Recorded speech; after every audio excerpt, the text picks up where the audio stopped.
আজ এমন একজন পার্সোনালিটিকে এখন দেখে নেব যিনি নিজে সাকসেস হয়নি, উনি নিজে একা সাকসেস হননি, একাধিক সাকসেসফুল লিডার ক্রিয়েট করেছেন, একাধিক মিলেনিয়ার ক্রিয়েট করেছেন, কার্ড অ্যাচিভার ক্রিয়েট করেছেন, foreign travel fund achiever create করেছেন এবং প্রচুর মানুষ একটা ভালো রোজগারের মধ্যে আছে। আমি নিজে ওনার সম্পর্কে খুব বেশি বলবো না, because it's a very big leader. অসাধারণ নেতৃত্ব দেওয়ার ক্ষমতা রয়েছে। Mister Asit Kumar Khan. Asit da, please welcome আজকের মিটিং এ। এন্ড আজকে এই সময় দেওয়ার জন্য আপনাকে অসংখ্য ধন্যবাদ। আজকে আমাদেরকে কিছু শেয়ার করুন, এন্টার যারা আছে আজকে জুমে তাদেরকে কিছু শেয়ার করুন যাতে তারাও এখান থেকে একটা বড় জায়গায় পৌঁছতে পারে। And over to you Asit da. Good morning sir. Good morning. আজকে ভীষণ ভালো লাগছে যে আপনার মিটিং এ আমি আমার কিছু কথা শেয়ার করতে পারবো। তার জন্য যাই হোক, আমি অসিত খান, প্রেসিডেন্সিয়াল ডাইরেক্টর। শুনলেন, আজ থেকে প্রায় 4 বছর আগে আমি কাজটা শুরু করেছিলাম। আজকে 2021-এর 31 জুলাই। আজকে আমাকে আমার মেন্টর, যাকে আমি মেন্টর ভাবি এবং যাকে আমি মেন্টর মানি, যাকে আমি গুরু মানি, যিনি আমার পথ ফাইন্ডার, সেই চন্দন চ্যাটার্জির মিটিং এ আমি কিছু বলার স্কোপ পেয়েছি। তার জন্য আমি চন্দনদাকে অশেষ কৃতজ্ঞতা এবং ধন্যবাদ জানাচ্ছি। এবং সেই জন্যই জুলাই ম্যারাথনের আমার কাছে আজকের দিনটা একটা খুব রিমার্কেবল ডেট। যাই হোক, এরকম রিমার্কেবল ডেট বা বছর আমার কাছে অনেকগুলোই আছে, আমি ছোট্ট একটু আলোচনা করব। দেখুন, আজকে আমাকে বিবিএস করতে বলা হয়েছে। বিবিএস না, আমি জাস্ট মোদিকে জার্নিটার কথা বলবো এবং তার আগের কিছুটা জার্নি আমি তুলে ধরবো। আজকে যেমন আমার কাছে একটা স্মরণীয় দিন, ঠিক তেমনি 2012 সালটাও কিন্তু আমার কাছে, 2002 সালটাও কিন্তু আমার কাছে একটা খুব স্মরণীয় দিন। 2002 সালটা কেন আমার কাছে স্মরণীয় দিন? একটাই কারণ হচ্ছে, আমি ফার্স্ট নেটওয়ার্ক বুঝে জয়েন করেছিলাম। একটা কনসেপ্ট আমি জয়েন করেছিলাম 2002-তে। আমার নেটওয়ার্কের প্রথম হাতে করি বলা যেতে পারে। সেই জন্য 2002টাই হচ্ছে আমার কাছে একটা স্মরণীয় দিন। তারপর হচ্ছে 2007 সাল হচ্ছে আমার কাছে একটা স্মরণীয় দিন। কেন 2007 সাল স্মরণীয় দিন? 2007 সালে আমি প্রথম নেটওয়ার্কিং এর ব্যবসা করে আমি প্রথম 4 হুইলার অ্যাচিভ করি। সেই জন্য 2007 সালটাও হচ্ছে আমার কাছে একটা স্মরণীয় দিন। 2011 সালটাও আমার কাছে খুব স্মরণীয় দিন। 2011 সালটা কেন স্মরণীয় দিন? 2011 সালে আমি আমার নেটওয়ার্কিং এর মাধ্যম দিয়ে সেকেন্ড গাড়ি আমি অ্যাচিভ করি। 2013 সালে আমি ওই কনসেপ্টে সর্বশীর্ষে উঠে যাই। সেই জন্য 2013 সালটা হচ্ছে আমার কাছে একটা স্মরণীয় দিন। এবং 2014 সালটাও আমার কাছে বিরাট স্মরণীয় দিন। তার কারণ আমি একদম হিরো থেকে জিরো হয়ে গেলাম। 2014 সালে আমি একদম হিরো থেকে জিরো। 2017 সাল আমার কাছে স্মরণীয় দিন। 2017 সালে আমার কাছে মোদি কেয়ারের প্রপোজাল আসে। আমার সদ্য সিনিয়র, আমার ইমিডিয়েট আপলাইন মলয় চৌধুরীর হাত ধরে আমার কাছে প্রথম প্রপোজাল আসে মোদি কেয়ার। সেই জন্য 2017 হচ্ছে আমার কাছে একটা স্মরণীয় দিন। 2018 যেদিন থেকে আমি পাকাপাকি ভাবে, 2017 আমি জয়েন করেছিলাম ঠিকই, কিন্তু সিদ্ধান্ত নিতে পারিনি মোদি কেয়ারটা আমি করবো কিনা। মোদি কেয়ার করার মতন পরিস্থিতি আমার তখন ছিল না। সেই জন্য 2017 থেকে 2018 পর্যন্ত আমি জাস্ট লক্ষ্য করে গেছিলাম, ওয়াচ করে গেছিলাম। কিন্তু এর মধ্যে 2017 থেকে 18-র মধ্যে আজকে সত্যি আমি ভাগ্যবান, যিনি আমাকে মিটিং এ শেয়ার করতে বলেছেন কিছু, অলরেডি ওনার সঙ্গে আমার পরিচয় তখন ঘটে গেছে। চন্দনদার সঙ্গে তখন আমার পরিচয় ঘটে গেছে। চন্দনদার সম্বন্ধে কিছু কিছু আমি জানছি এবং চন্দনদাকে দেখে আমার ভীষণ ভীষণ ভালো লেগেছে, এবং আমি আমার নেচারের সঙ্গে ওনাকে মেলাতে পেরেছিলাম যে না, এই একটি লোক, যে লোকটি আমার সঙ্গে মিলে যাচ্ছে, তাহলে এই মোদি কেয়ারটা নিশ্চয়ই করা যাবে, এবং মোদি কেয়ারটা আমি করবই। 2018 সেই জন্য আমার কাছে একটা হচ্ছে স্মরণীয় দিন। 2019 ডিসেম্বর আমার কাছে স্মরণীয় দিন। সেদিন আমি ফার্স্ট মিলিনিয়ার হই মোদি কেয়ার থেকে। 2020 সালে লকডাউনের মধ্যে, 2020 সাল হচ্ছে আমার কাছে স্মরণীয় দিন। 2020 সালের লকডাউনের মধ্যে আমি দুটো লেভেল অ্যাচিভ করি, এবং 2021 আজকের ডেটে দাঁড়িয়ে, আজকের ডেটও আমার কাছে স্মরণীয় দিন। চন্দনদা আমাকে কিছু বলতে বলেছে বা শেয়ার করতে বলেছে। যাই হোক, আমি আমার ছোট্ট অভিজ্ঞতা থেকে যতটা শিখেছি, চন্দনদার থেকে শিখেছি, আমার লাইন অফ স্পন্সরের থেকে শিখেছি মোদি কেয়ারের ব্যাপারে, ততটাই আমি আপনাদের কাছে শেয়ার করব। আশা করি আপনাদের কিছুটা হলেও কাজে লাগবে। দেখুন, আজকে আমরা মোদি কেয়ারের ব্যবসাটা করছি। এই মোদি কেয়ারের ব্যবসাটা যখনই করছি তখন কিন্তু আমরা অনেকেই আসছি, কিন্তু আমরা এখানে কেউ দাঁড়াতে পারছি না। কারণটা কি? একটাই কারণ হচ্ছে আমাদের ভিশন, যেটা আমাদের কেন আমরা মোদি কেয়ারটা করছি, এটা আমাদের কাছে ক্লিয়ার নেই, আমাদের কাছে ক্লিয়ার থাকে না। মোদি কেয়ার করতে গেলে যদি ওই লক্ষ্যটাকে যদি ক্লিয়ার থাকে, তাহলে কিন্তু মোদি কেয়ার করাটা আমার কাছে মনে হয় খুব সহজ হয়। প্রত্যেকেই একটা উদ্দেশ্য নিয়েই কিন্তু যে কোনো কাজ করে, যে কোনো কাজ। আজকে যদি কোনো ব্যবসা করেন, তার পিছনে একটা উদ্দেশ্য থাকে। আপনি চাকরি করছেন, তার পিছনে একটা উদ্দেশ্য থাকে। আপনি মানে সেলফ এমপ্লয়েড, তার পিছনে একটা উদ্দেশ্য থাকে। আজকে আমরা কেন মোদি কেয়ার করছি, ম্যাক্সিমাম লোকের কাছে সেই উদ্দেশ্যটা আমাদের কাছে নেই। ফ্রেন্ডস, আমি মোদি কেয়ারটা কিন্তু বাই চয়েসে আসেনি, কিন্তু মোদি কেয়ার আমাকে হচ্ছে জোর করে চাপিয়ে দেওয়া হয়েছিল, জোর করে আমাকে করতে বলা হয়েছিল। আমি বাই চয়েসে করিনি।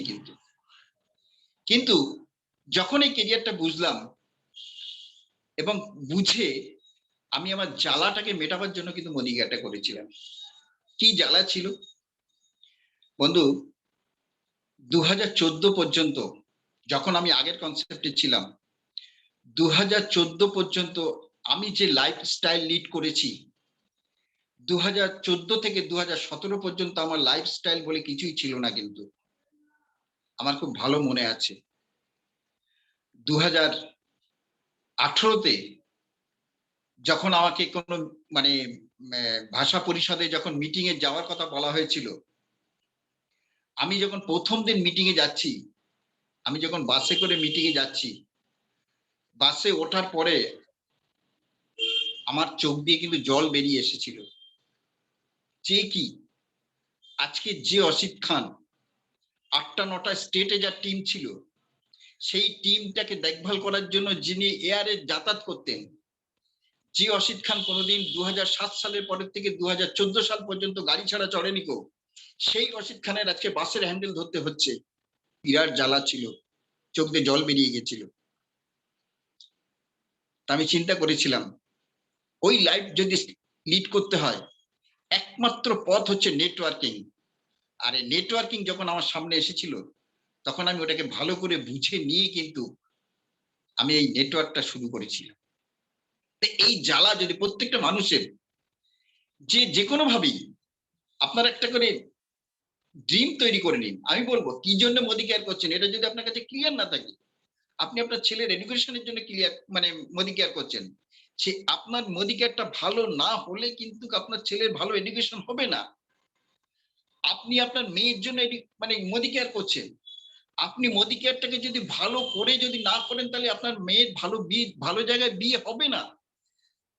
এই জ্বালাটা যদি আপনার যদি থাকে, তাহলে দেখবেন আপনি খুব সুন্দরভাবে মোদি কেয়ার করতে পারবেন, এবং মোদি কেয়ারের সিস্টেমটাকে আপনি বুঝে যাবেন। কিন্তু ওই জ্বালা নিয়ে কিন্তু আজকে আমি মোদি কেয়ারটা শুরু করেছিলাম। কিন্তু বন্ধু, সমস্যাটা কোথায় জানেন? সমস্যাটা হচ্ছে নেটওয়ার্কিং কিন্তু প্রপোজাল দেয়, কেউ না কেউ আপনাকে প্রপোজাল দেবে কিন্তু নেটওয়ার্কিং করার জন্য। এটা যেহেতু আমাদের নিজস্ব ডিসিশন থেকে আসে না, সেহেতু এর প্রতি আমাদের কোনো গুরুত্ব থাকে না। কিন্তু যেহেতু একজন প্রপোজাল দিয়েছে আমাকে মোদি কেয়ারটা করার জন্য বলেছে, আমরা ভেবে নেই উল্টো, আমরা ভেবে নিই যে সত্যি বোধহয় ওনার কোনো লাভ আছে, যার জন্য উনি আমাকে বারবার বলছেন, আমার বাড়িতে আসছেন, আমাকে এতভাবে বোঝাচ্ছেন। এটা কিন্তু ভুল ধারণা। কিন্তু আপনারা কোনো প্রপোজালকে যতক্ষণ পর্যন্ত আপনার ডিসিশন বলে না মেনে নিতে পারবেন, ততক্ষণ পর্যন্ত আপনি কাজ করতে পারবেন না। দেখুন বন্ধু, আমরা নিজের থেকে আমরা অনেক কাজ করি। সে ধরুন আমি একটা সিদ্ধান্ত নিলাম, আমি পাড়ার মোড়ে একটা চায়ের দোকান করব, এবং এই চায়ের দোকানটা যখনই করব, চিন্তা ভাবনা যখনই করছি, তখন কিন্তু রাত্রে শুয়ে শুয়ে অনেক কিছু স্বপ্ন দেখছি। চায়ের দোকানটা করব, চায়ের দোকানটা করার পরে সেখান থেকে আমার বিক্রি হবে, বিক্রি হওয়ার পরে প্রথম বছরে আমি আমার যে টিভিটা রয়েছে, যে পুরনো টিভিটা রয়েছে, সেই টিভিটাকে মানে বাদ দিয়ে নতুন একটা এলইডি নেব, স্মার্ট টিভি নেব। তারপরে কিছুদিন পরে আমার সুন্দর বাথরুমটাকে খুব সুন্দরভাবে সাজাবো। এইরকম অনেক কিছু প্ল্যান একটা চার দোকানকে কেন্দ্র করে কিন্তু আমরা স্বপ্ন দেখতে শুরু করে দিই। কেন? এই সিদ্ধান্তটা হচ্ছে আমার, আমি নিয়েছিলাম তাই। এবং ওই চার দোকানকে লালন পালন করার জন্য আমরা কিন্তু প্রতিনিয়ত সকালে উঠে একদম রাত্রি পর্যন্ত, যতক্ষণ পর্যন্ত কাস্টমার থাকতে পারে ততক্ষণ পর্যন্ত কিন্তু আমরা তার পিছনে লেগে থাকি, কিন্তু যেহেতু ওটা আমার সিদ্ধান্ত। আর মোদি কেয়ার এটা আমার সিনিয়র এসে বলেছে, সেহেতু ওইটা নিয়ে আমরা কিন্তু খুব বেশি ভাবতে পারি না। কিন্তু বন্ধু, আজকে যদি প্রপোজালটাকে যদি নিজের ডিসিশন হিসেবে নিতে পারেন, এইটাই আপনার ডিসিশন, তাহলে দেখবেন আপনার কাছে কোনো প্রবলেম নেই। যে কোনো কাজ করতে গেলে দেখুন 2 বছর কিন্তু স্ট্রাগল করতে হয়। ক্যাজুয়ালি কোনো বড় কাজ কিন্তু ক্যাজুয়ালি হয় না। কিন্তু যে কোনো কাজ আজকে 2 বছর মোদিকে আর কি স্ট্রাগল করে করুন, 2 বছর পরের থেকে দেখবেন আপনার সাকসেস আসতে শুরু করে দিয়েছে। 2 বছর ম্যান্ডেটরি, কিন্তু যেখান থেকে শুরু করুন না কেন, অরিজিনালি 2 বছর স্ট্রাগল আপনাকে করতে হবে। যখন স্ট্রাগল করছেন, ক্যাজুয়ালি স্ট্রাগল করছেন, তখন দেখবেন আপনার সাকসেসটা কিন্তু আপনার কাছ থেকে সরে যাচ্ছে। আর যখন যেই অরিজিনালি আপনি স্ট্রাগল করা শুরু করে দেবেন, তখনই দেখবেন সাকসেস একটা জায়গায় দাঁড়িয়ে গেছে। এইবার এই সাকসেস যে দাঁড়িয়ে গেছে, সেই সাকসেসটা যতক্ষণ না দাঁড়াচ্ছে ততক্ষণ পর্যন্ত আপনি তাকে ধরতে কিন্তু খুব আপনার কষ্ট হবে। কিন্তু আপনার সঙ্গে সঙ্গে যদি সাকসেসটাও যদি আগিয়ে যেতে থাকে, তাহলে কিন্তু আপনি জীবনে সাকসেস ধরতে পারবেন না। আর কখন হয় এটা? যখন আপনি স্ট্রাগলটাকে ক্যাজুয়ালি করবেন, কাজটাকে ক্যাজুয়ালি করবেন, সাকসেস আপনি দেখতে পাচ্ছেন, লোকের সাকসেস দেখতে পাচ্ছেন, এই মোদি কেয়ার করলে সাকসেস হয় এটা দেখতে পাচ্ছেন, সবকিছু দেখতে পাচ্ছেন, কিন্তু আপনি ধরতে পারছেন না। তার কারণ আপনি কিন্তু কাজটাকে ক্যাজুয়ালি নিয়েছেন। আর যেই মাত্র আপনি সিরিয়াসলি কাজটাকে নেবেন, তখন কিন্তু দেখবেন অটোমেটিক্যালি কিন্তু আপনার সাকসেস এক জায়গায় দাঁড়িয়ে গেছে এবং ঝট করে আপনি ধরে ফেলেছেন। সুতরাং কাজটাকে 2 বছর কিন্তু কষ্ট করে করতে হবে। আমরা এক্সট্রাঅর্ডিনারি কাজ করি, কিন্তু সম্পূর্ণটাই এক্সট্রাঅর্ডিনারি কাজ। সারা বিশ্বের 5% এর মধ্যে আমরা কাজ করার চেষ্টা, 5% যেখানে রয়েছে সেখানেই আমরা নিজের নামটা লিখিয়ে সেই কাজটা করার চেষ্টা করছি। কিন্তু আর ভাবছি কিন্তু 95% লোকের মতন। 95% লোকের চিন্তা ভাবনা যদি আমার চিন্তা ভাবনার মধ্যে থাকে, তাহলে আমি 5% এর মধ্যে ঢুকতে পারবো না। কিন্তু বন্ধু, ছোট্ট একটা কথা বলবো, যে আজকে আমাদের গ্রাম বাংলার একটা কথা আছে। দেখুন, গ্রাম বাংলার একটা কথা আছে যে তাল গাছের আড়াই হাত। তাল গাছের আড়াই হাত, যারা তাল গাছ উঠেছেন তারা দেখতে বুঝতে পারেন, তাদের কাছে জিজ্ঞাসা করে দেখবেন, প্রথম দিকে উঠতে কোনো রকম কোনো কষ্ট হয় না, কিন্তু শেষ আড়াই হাত উঠতে কিন্তু বিরাট কষ্ট হয়, কিন্তু বিশাল কষ্ট হয়। আর আমরা যেহেতু এক্সট্রাঅর্ডিনারি লাইফে এক্সট্রাঅর্ডিনারি ক্যারিয়ার করতে যাচ্ছি, আমাদের ক্ষেত্রে ঠিক উল্টো। আমাদের প্রথম আড়াই হাত উঠতে কিন্তু ভীষণ কষ্ট হয়, তারপরে কিন্তু আপনার কোনো কষ্ট হবে না। কিন্তু তাই প্রথম আড়াই হাত ওঠার জন্য আপনাকে কসরত করতে হবে, কিন্তু পরিশ্রম করতে হবে, কিন্তু নেগেটিভটাকে ফেস করতে হবে। কিন্তু আত্মীয় স্বজন আপনার বিরুদ্ধে চলে যাবে, কেউ আপনার সঙ্গে কথা বলবে না, বন্ধু বান্ধব আপনার থাকবে না, কেউ থাকবে না। কিন্তু এইটাকে যদি আপনি মেনে নিতে পারেন, তাহলে কিন্তু দেখবেন কেরিয়ার আপনার দরজায় গোড়ায় এসে আপনাকে কড়া নাড়ছে। কেরিয়ার আপনাকে দরজার গোড়ায় এসে কড়া নাড়ছে, কিন্তু মুশকিল হচ্ছে কোথায় জানেন? আজকে আমরা সবাই এখানে যে কজন আছি, প্রত্যেকেই কিন্তু আমরা এই ডিজিটাল মিটিংটা শুনছি। এই ডিজিটাল মিটিং শুনতে গিয়েও তো আমাকে কিছু সময় নষ্ট করতে হচ্ছে। এই সময় নষ্ট করার পরে ডিজিটাল মিটিংটা যদি কোনো কারুর আপলাইনের অনুরোধে শুনে থাকি, কেউ জোর করে বলছে তাই শুনছি, কেউ না শুনলে রাগ করবে তাই শুনছি, এটা যদি করে থাকেন তাহলে করবেন না। কিন্তু এখন আজকে আজকে আমি যে বাড়িতে বসে ডিজিটাল মিটিংটা শুনি, আমার পাশের ঘরে কিন্তু আমার মেয়ে এবং আমার মিসেস এটা দেখে কিন্তু যে আমি ডিজিটাল মিটিংটা শুনছি, এবং এই ডিজিটাল মিটিং শুনছি মানে কিন্তু আমার ডেভেলপমেন্ট হচ্ছে, এবং আমার ডেভেলপমেন্ট হচ্ছে মানে হচ্ছে তারা কিন্তু আমার থেকে একটা কিছু আশা করে যে না, আমার বাবা কিংবা আমার স্বামী একটা কিছু করছে। আর আমি যদি এই ডিজিটাল মিটিং শোনার নাম করে ক্যাজুয়ালি যদি শুনি, কোনো সিরিয়াসনেস যদি আমার না থাকে, তাহলে আমি আলটিমেটলি তাদেরকে ডিপ্রাইভ করছি না। তা বন্ধু, আজকে যারা আমরা আছি, কারোর বাবা, কারোর মা, কারোর বোন, কারোর দিদি, কারোর মেয়ে, কারোর ছেলে, আপনারা নিজেদেরকে ফ্যামিলিকে ডিপ্রাইভ করবেন না কিন্তু। তার কারণ হচ্ছে মহৎ কেরিয়ার, এখানে ঠিকই কোনো বস নেই, কোনো ইনভেস্টমেন্ট নেই, সেই জন্য কিন্তু আমাদের গুরুত্বটা খুব কম। বস কিন্তু বলে দেবে না, বস কিন্তু চোখ রাঙাবে না, নিজের বস নিজেই কিন্তু। আমি যদি এইটাকে যদি নিজের বস যদি নিজে হয়ে থাকি, তাহলে আমি যদি ফাঁকি দিই তাহলে আমার কাজকে আমি ফাঁকি দিচ্ছি। বন্ধু, এটাকে মাথায় রাখবেন, কাউকে ফাঁকি দেবেন না কিন্তু, ফ্যামিলিকে ফাঁকি দেবেন না, ফ্যামিলিকে ডিপ্রাইভ করবেন না। ফ্যামিলি কিন্তু অনেক আশা করে কিন্তু আপনার কাছে, আমার কাছে। তারা যাতে মিউট হয়ে গেছে।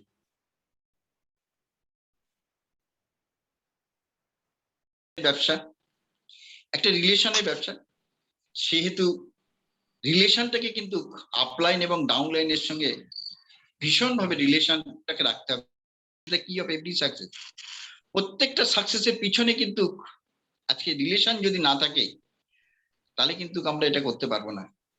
যাই হোক, আমার খুব ভালো মনে পড়ছে আজকে সুব্রত স্যার একটা কথা বলেছিলেন যে প্রত্যেকটা ফ্যামিলিতে একজন করে জন্মায়, যে নাকি তার টোটাল ফ্যামিলির মানে ট্র্যাডিশনটাকে চেঞ্জ করে দেয়।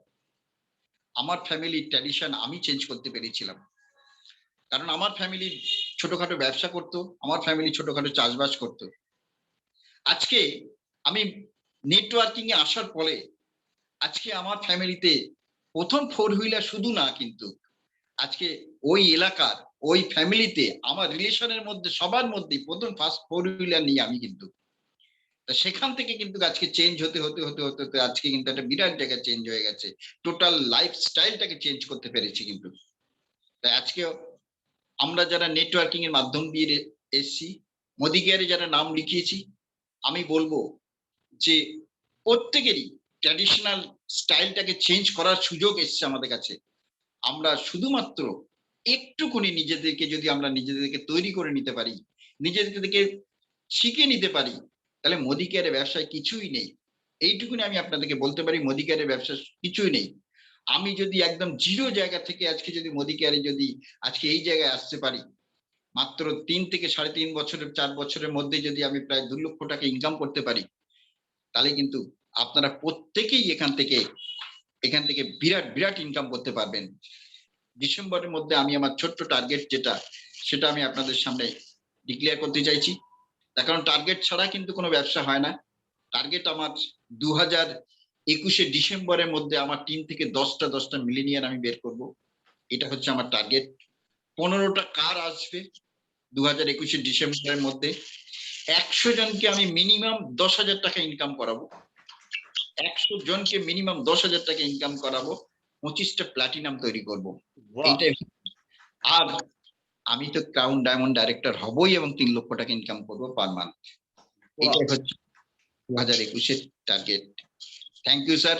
আজকে আর না স্যার, ওভার টু চন্দন দা। অসিত দা,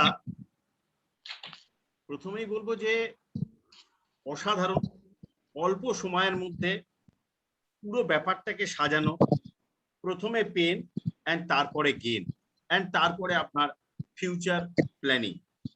এক্স্যাক্টলি আপনার যা টিম এবং আপনার যা টিমের স্ট্রাকচার বা যা কিছু আছে, আমি জানি যে এইটা আরো অনেক বড় কিছু হতে চলেছে, এবং এটা যে কোথায় পৌঁছবে, কত মিলিনিয়ার আসবে, দেখা গেল আপনার টার্গেটের বাইরেও মিলিনিয়ার তৈরি হয়ে যেতে পারে।